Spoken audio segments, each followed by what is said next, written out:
સંદેશ ન્યૂઝમાં આપનું સ્વાગત છે। વડતાલ ટેમ્પલ બોર્ડની ચૂંટણીમાં તમામ સભ્યો બિનહરીફ।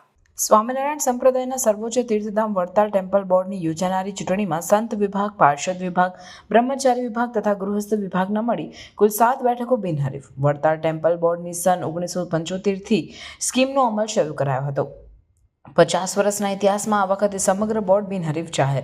વડતાલ ટેમ્પલ બોર્ડના 4 વિભાગોમાં સંત વિભાગ, બ્રહ્મચારી વિભાગ, પાર્ષદ વિભાગ તથા હરિભક્ત વિભાગના મળી કુલ 7 સભ્યોની ચૂંટણી યોજવામાં આવે છે, જેમાં સંત વિભાગમાંથી ડોક્ટર સંત વલ્લભદાસજી સ્વામીજી, બ્રહ્મચારી વિભાગમાંથી બ્રહ્મચારી હરિકૃષ્ણનંદજી, ગુરુ ભક્તિ પ્રિયાનંદજી, પાર્ષદ વિભાગમાંથી પાર્ષદ વલ્લભ ભગત ગુરુ નીલકંઠ ચરણદાસજી તથા ગૃહસ્થ વિભાગમાંથી સંજય શાંતિલાલ પટેલ, તેજસ બિપિનચંદ્ર પટેલ, અલ્પિત પંકજભાઈ પટેલ તથા સંજય હીરાલાલ પટેલને બિનહરીફ જાહેર કરાયા હતા। રિપોર્ટર પ્રતિક ભટ્ટ, નડિયાદ।